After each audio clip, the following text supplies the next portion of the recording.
And we're back with Susan Crabtree, the political correspondent for Real Clear Politics. Susan, we were talking about what appears to be some unforced errors in the Harris campaign. You mentioned they were all about joy during the convention, and it was seemingly fairly effective. I'm not seeing a lot of joy right now. You've got some angry speeches screaming at the audience about if you say Jesus, you're at the wrong rally. You need to go down the street. And that didn't go over real well. The constant references to monsters in the history of the world and attributing those to Donald Trump. But here's what I'm noticing. It's Donald Trump that's building a coalition of a unique group of Americans: RFK Jr., Elon Musk, Tulsi Gabbard, highest numbers of African American voters, Hispanic voters, Jewish voters. That's where I'm seeing this momentum.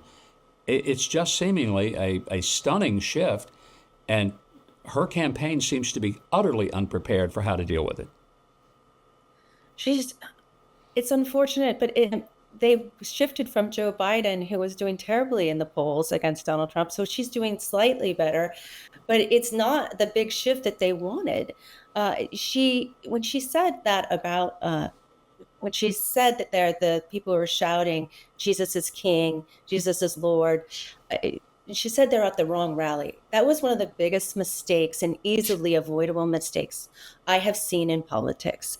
That was sort of like the moment that Hillary Clinton used the basket of deplorables, talking about the Trump voters. No, you want as many voters as you can, and you certainly do not want to turn off Catholic voters and Christian voters. And she just bypassed the Al Smith dinner, sent a very, not very exciting, not very funny video for that night. And no one has ever done that before. And she's been running scared from the moment she entered this race in a very bizarre way without one Democratic vote in a primary. It was not the big D Democratic process. She's warning the whole nation about that Donald Trump is a threat to democracy, but then they don't have even a democratic process to begin with.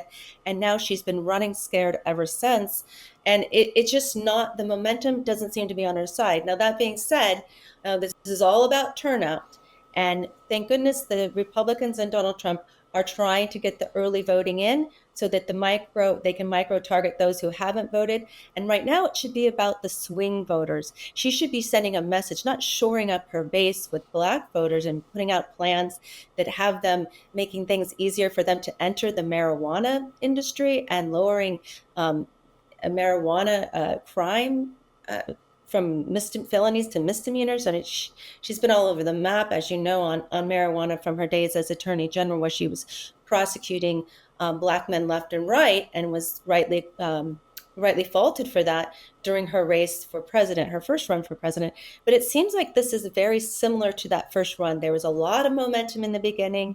There was a lot of money that rained down on Kamala Harris, but you're not seeing that produce this, any type of huge lead or momentum in the final days. And I think that's why you're seeing her going back to the Hillary Clinton playbook, which obviously was not successful. She lost Wisconsin, a big state, and she, basically forgot to go there in the final weeks. So she's going back to this playbook of fear and division, and Donald Trump is, Hitler, and he wants his generals like Hitler. That to me is going negative. And Donald Trump is out there. He's going to be doing the Joe Rogan podcast on Friday. And, that's going to be a very freewheeling. It could go for a long time. Some of them, his interviews have gone for hours. I don't know if Donald Trump has that much time in his schedule. But what can she do to change the momentum right now? She needs to do something different. And going back to the Hillary Clinton playbook is not a tried and true strategy. The economy is uncertain. You never know whether your money's worth as much today as it was yesterday. It's one of the reasons I buy gold from American Hartford Gold. American Hartford Gold has earned a 5-star rating and an A+ from the Better Business Bureau. Be sure to tell them Mike Huckabee sent you. They'll give you up to $15,000 of free silver on your first qualifying order. Call 844-417-1010 or text Mike to 998899. you'll be glad you did business with American Hartford Gold. You know, I loved it when you brought out that the process by which she became the candidate was the most unusual in the history of American politics. Didn't get a single delegate, not just in this election, but when she ran back in 2016. I've said to people, my gosh, I've been in 2 presidential elections. I got more votes in both of those than the candidate for the Democrat nomination. So it's really an unusual situation, and you wonder if the Democrats are scratching their heads and saying, maybe we should have had a more open primary and let people compete for it, but it's a little late now. Let's turn to the VP candidates. Tim Walz has really faltered. He just doesn't seem to be on his game. He comes out and runs all over the stage and waves like a madman, talks about his ownership of guns, and he can't unload his shotgun. I mean, that was an embarrassing mess, and you wonder what campaign staffer got fired for letting that happen. I mean, typically, you never put a candidate in a situation that he or she is not well familiar with and prepared to do. So there's just tactical errors abounding around this. Tim Walz, I think it was a matter of desperation because they only vetted 3 candidates, his choice. And Mark Kelly, I actually had written a story about his ties and his reaching out to Tencent, a Chinese investment company, for a balloon. He did these stratospheric balloons he was supposed to be for travel for multimillionaires, but it ended up being used in science and used by NASA. And so there's questions surrounding him on whether that actually kept him out of the race, my stories, because they were mentioned in the New York Times. And quickly thereafter, it was no longer, they shifted to Josh Shapiro, governor of Pennsylvania, and to Tim Walz.